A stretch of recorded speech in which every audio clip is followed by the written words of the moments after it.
Kyoto, 1643. Two warriors faced each other in the morning mist. The first, Taketon, trembled with rage. His face flushed red. His breathing shallow and rapid. His hands gripped his sword so tightly his knuckles turned white. He was angry because his opponent had insulted his clan, questioned his honor, challenged his reputation. The second warrior, Hayato, stood perfectly still. His face calm as a mountain lake. His breathing deep and even. His hands relaxed on his sword, ready but not tense. He felt no anger whatsoever. Within 30 seconds, Taketon lay defeated. Not killed, but disarmed, humiliated, gasping on the ground. The dangerous one wasn't the angry one. Hayato walked away without a word. No gloating. No emotion. Just pure, controlled lethality. This is what the ancient samurai understood that modern people have completely forgotten. Real danger doesn't come from anger. It comes from its absence. Here's what nobody tells you about becoming truly dangerous. Anger makes you predictable. Anger makes you weak. Anger makes you controllable. The warrior who masters himself without anger becomes something far more formidable than any rage-filled fighter could ever be. This is the ancient Japanese method of Fudōshin, the immovable mind. The practice of becoming maximally dangerous through complete emotional neutrality. Chapter 1. The illusion why anger feels powerful but makes you weak. The deception of rage. Sendai, 1645. Young Kenzo arrived at Master Shin's dojo with fire in his heart. "I want to become feared," Kenzo announced. "I want my enemies to tremble." Master Shin, an old warrior with scars across his face and hands, looked at him with eyes that had seen 100 battles. "Show me your anger," Shin said. Kenzo grimaced, tensed his body, let rage fill his face. He looked terrifying. Shin flicked a single finger against Kenzo's forehead. The young man stumbled backward, his aggressive stance completely broken. "Anger," Shin said quietly, "is a performance. And every performance has an opening." He gestured for Kenzo to sit. "You think anger makes you dangerous. It doesn't. It makes you loud. There's a difference." The 3 fatal flaws of anger. Shin explained what every master warrior knew, what modern fighters still haven't learned. For one, anger narrows vision. When you're angry, your perception tunnels. You see only the target of your rage. Everything else disappears. A calm opponent exploits what you cannot see. Flaw 2. Anger accelerates energy drain. Rage floods your body with stress hormones. Your heart races. Your muscles tense unnecessarily. Within minutes, you're exhausted while the calm warrior remains fresh. Flaw 3. Anger makes you predictable. An angry fighter telegraphs every move. Rage creates patterns. Aggression follows lines. A trained warrior reads anger like a book and writes the ending before you throw the first strike. The angry warrior, Shin said, fights himself as much as his opponent. He's already divided. Already defeated. Kenzo felt something crack inside his understanding. Everything he thought made a warrior dangerous was exactly what made him vulnerable. "But Master," Kenzo protested, "don't we need emotion to fight? Don't we need something to fuel us?"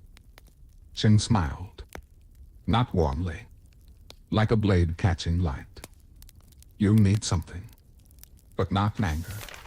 What you need is far more dangerous." Chapter 2. The Principle Fudōshin, the Immovable Mind. The foundation of true danger. Master Shin took Kenzo to the training hall. On the wall hung a scroll with a single word, Fudoshin. This is the secret every dangerous warrior has mastered. Not anger. Not aggression. Immovable mind. Fudoshin doesn't mean emotionless. It doesn't mean you feel nothing. It means your mind cannot be moved by external events. Your emotions don't control you. Circumstances don't dictate your state. You remain centered regardless of what's happening around you. The truly dangerous warrior, Jin explained, is dangerous because he cannot be provoked. He cannot be manipulated. He cannot be predicted. He acts from clarity, not reaction. The water lesson. Jin led Kenzo to a courtyard where a large basin of water sat perfectly still, reflecting the sky like a mirror. Watch. Jin threw a stone into the water. Ripples exploded across the surface, distorting everything. Slowly, the water returned to stillness. Perfect reflection returned. Anger is the stone. The untrained mind ripples for hours, days, years. Some men stay rippled their entire lives, never returning to clarity. He threw another stone. The ripples formed and faded. The trained mind returns to stillness immediately. The event happens. The response occurs. Then, stillness. This is Fudoshin. Kenzo stared at the water. How do you train this? By understanding what makes you ripple, and removing it. Chapter 3. The Training Removing Emotional Triggers. Week 1. Observing the triggers. Jin gave Kenzo a practice. For 7 days, notice everything that provokes anger. Don't suppress it. Don't judge it. Just observe. By day 3, Kenzo was disturbed. Everything triggered him.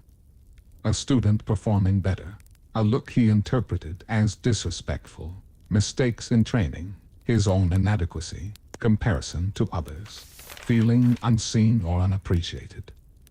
This, Jin said on day 7, is why you're not dangerous yet. You hand control of your state to everything external. Anyone can move you. Anyone can predict you. Anyone can defeat you. The truly dangerous warrior, Jin explained, has removed all external control.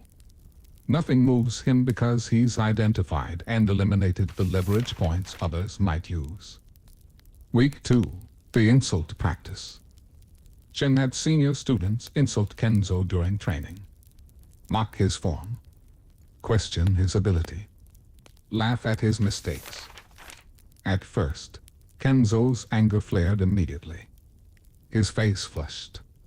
His movements became aggressive and sloppy. He lost every sparring match. You're giving them your power, Jin observed. Words move you. That means words control you. Dangerous men cannot be controlled by sounds. Kenzo practiced meeting insults with stillness. Not pretending he wasn't angry. Actually not being angry. Recognizing that words are just air shaped into sounds. They have only the power he gives them. By week's end, students could hurl any insult. Kenzo remained unmoved.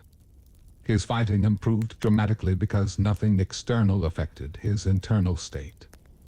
Week 3. The Pain Practice. Jin introduced a harder practice. During meditation, students would strike Kenzo's shoulders with bamboo rods. Not hard enough to injure. Hard enough to hurt. The practice. Remain completely still. Don't tense. Don't anticipate. Don't react after. Just receive pain as neutral information. This was brutal. Every instinct screamed to tense, to flinch, to respond with aggression. But Kenzo learned something profound. Pain is just sensation. Suffering is the story you tell about the sensation. Remove the story, and pain loses its power to move you. After 3 weeks, Shin struck Kenzo hard across the back without warning. Kenzo didn't flinch, didn't react, simply continued his meditation. Now, Shin said with something approaching approval, "You're beginning to understand danger." Chapter 4. The integration becoming the storm without emotion. Month 4. The philosophy deepens. Shin gathered all students for a deeper teaching. You've learned to not be moved by external events. That's the foundation. Now I'll tell you why this makes you truly dangerous. He drew in the sand. 2 warriors facing each other. The angry warrior broadcasts his intent. His rage announces his attacks. His emotion creates telegraph signals a trained fighter reads instantly. He's loud but harmless to someone skilled. He drew another figure. Perfectly still. The warrior with Fudōshin gives nothing away. His face reveals no intent. His energy shows no pattern. His strikes come from stillness without emotional buildup. He's silent, invisible until the moment of action. Then, absolute precision.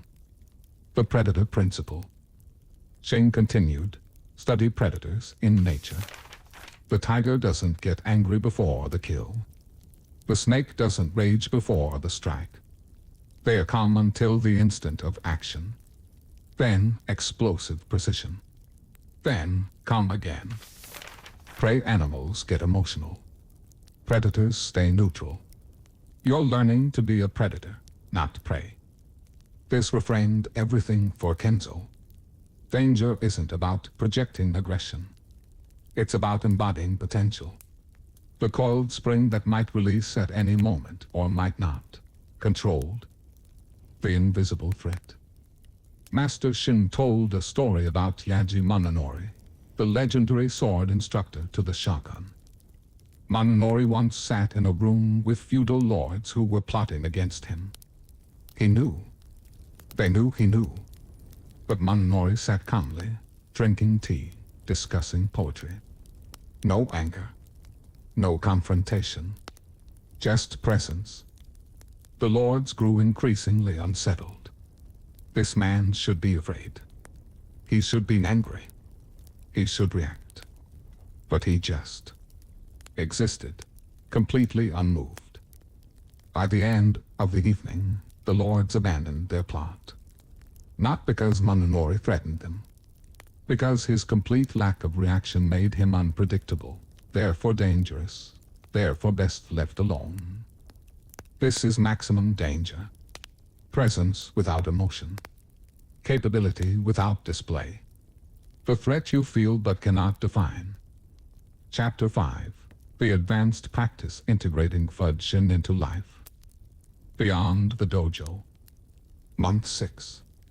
Shin sent Kenzo into the city with an instruction: practice Fudōshin in every interaction. The drunk who insults you. The merchant who cheats you. The samurai who challenges your honor. Remain unmoved. This was infinitely harder than controlled dojo practice.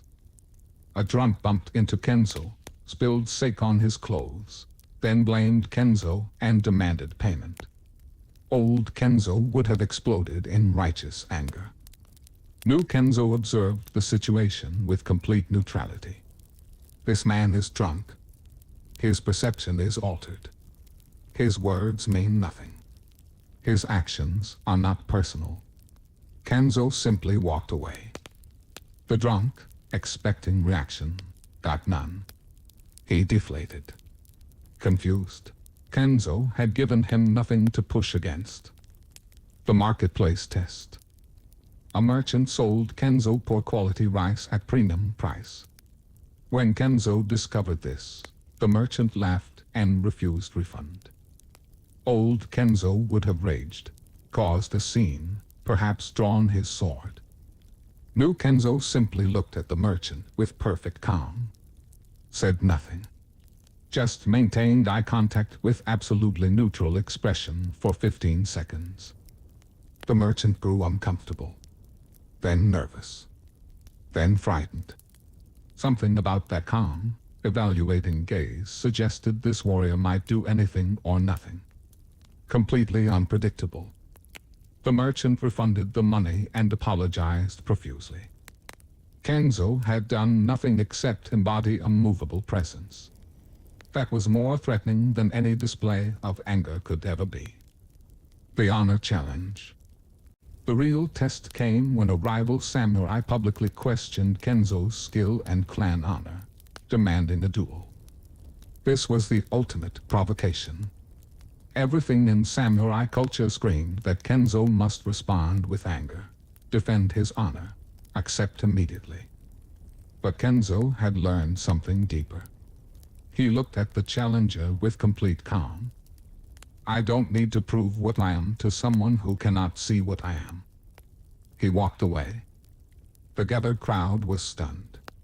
The challenger was humiliated far more effectively than any duel could have achieved.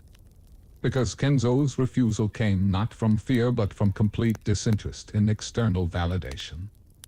The challenger had no opening, no emotional leverage, nothing to grasp. Like trying to fight fog. Chapter 6. The revelation why Fudōshin makes you truly dangerous. The paradox of power. Master Shin explained the final layer. The warrior who needs no anger is dangerous for 3 reasons modern people can't comprehend. First, complete unpredictability. Without emotional telegraph, your opponent cannot read you. They don't know what you'll do. That uncertainty paralyzes decision-making. Fear comes from the unknown, not the known. Second, energy conservation. While others burn themselves out with rage and aggression, you remain fresh. In extended conflict, you have reserves they've already depleted. You're fighting them while they're fighting themselves. Third, absolute precision. Emotion interferes with optimal decision-making. Every neuroscience study confirms this. Clear mind makes better choices, sees more options, executes with perfect timing. Anger narrows. Calm expands. The modern application. Shin's teaching reached beyond the dojo, beyond that time, speaking to something universal. In your life, in any life, across any time, people will try to provoke you, make you angry, move your mind. They do this because angry people are controllable, predictable, harmless to those who understand patterns. When you cannot be provoked, you cannot be controlled. That makes you dangerous in business, in relationships, in competition, in life itself. Not dangerous as in harmful. Dangerous as in formidable. Worthy of respect. Not to be taken lightly. Chapter 7. The final test. True danger reveals itself. The Ronin incident. Year 2 of training. A masterless Ronin came to the dojo, drunk and aggressive, demanding to challenge the students. This Ronin had killed before. His sword was sharp. His intent was violence. Master Shin sent Kenzo.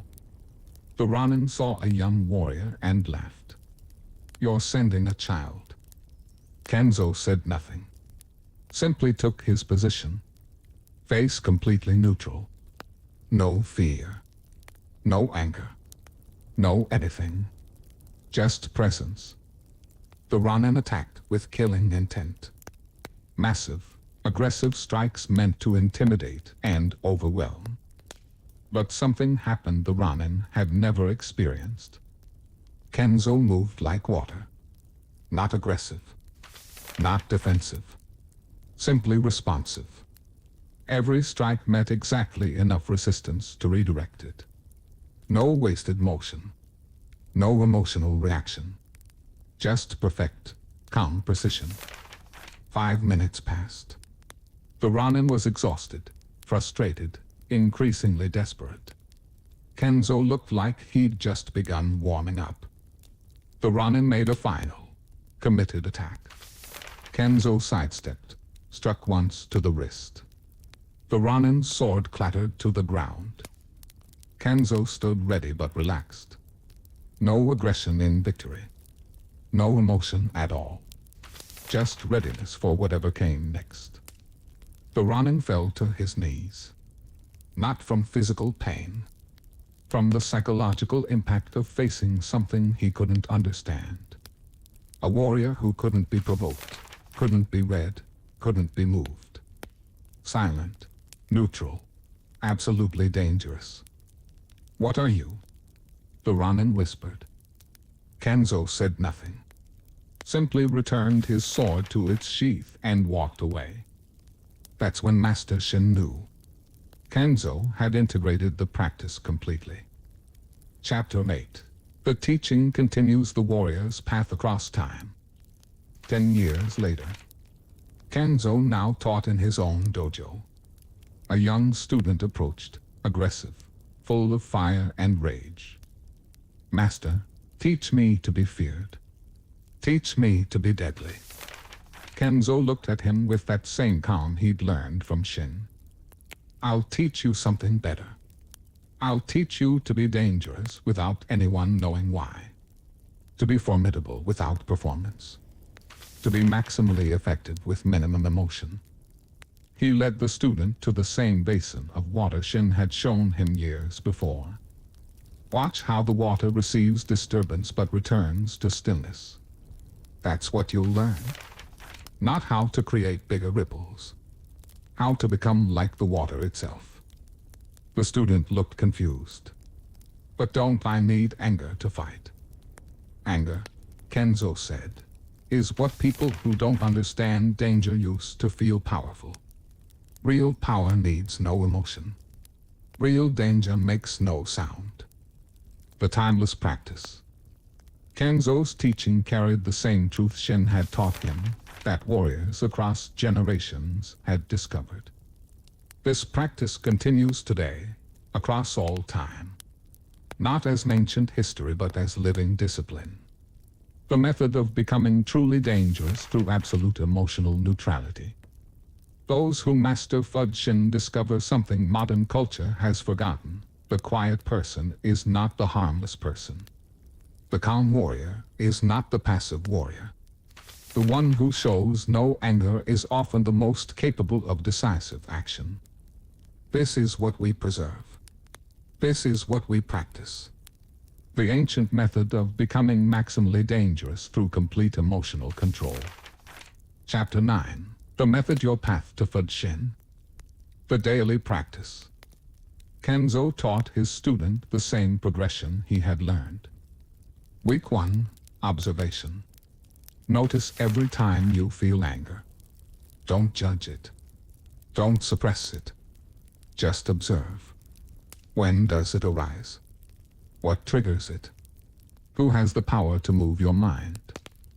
Week 2. Small stressors. Practice maintaining calm during minor annoyances. Someone cuts you off in traffic. A person is rude to you. Notice the impulse to anger. Let it arise. Watch it fade.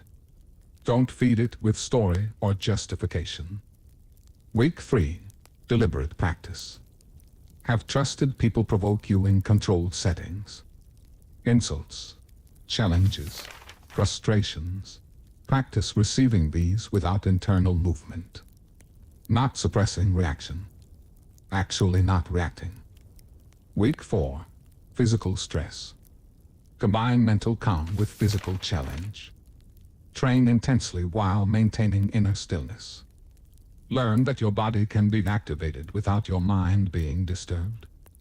Month 2. Integration. Apply Fudoshin to daily life. Every interaction.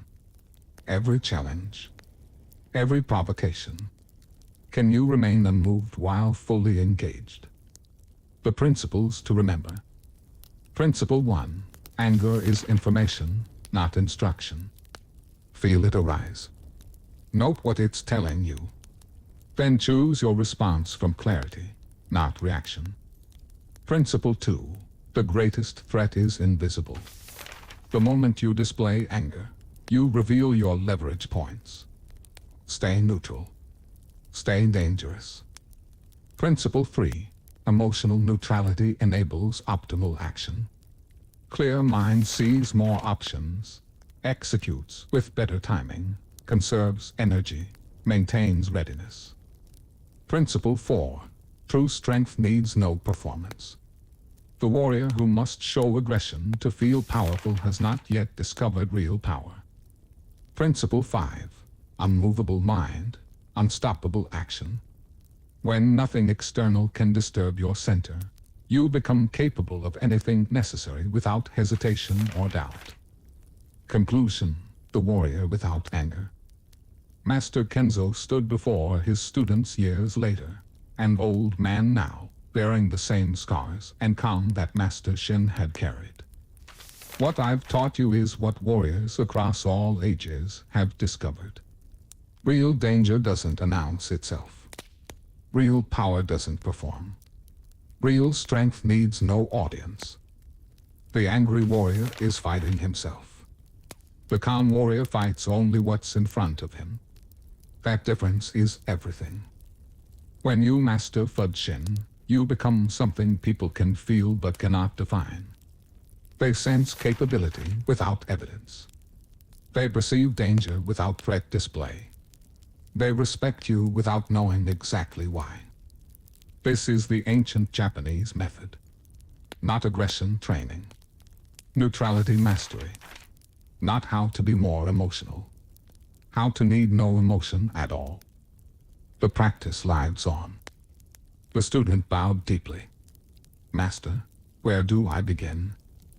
Kenzo gestured to the basin of still water, just as Shin had done for him decades before. Begin by watching your mind ripple. Then practice returning to stillness. Every provocation is practice. Every challenge is training. Every moment someone tries to move you is an opportunity to remain unmoved. The path is simple. The practice is lifetime. But those who walk it discover what Miyamoto Musashi knew, what every true warrior has learned: the one who cannot be moved cannot be defeated. He looked at his student with eyes that had seen combat, mastered fear, transcended anger. Become like water. Receive everything. Hold nothing. Return to stillness. This is how you become truly dangerous without ever raising your voice. The student nodded, beginning to understand. The ancient method wasn't hidden in secret scrolls or forgotten temples. It lived in every moment you chose calm over chaos, presence over performance, stillness over storm. Become unmovable. Become dangerous. Become Fudoshin. The warrior's path to absolute danger through absolute calm. Remove anger. Build neutrality. Master the immovable mind. Walk this path. Become formidable not through rage, but through its complete absence. This is how legends are made. This is how warriors are forged. This is the ancient way that never grows old,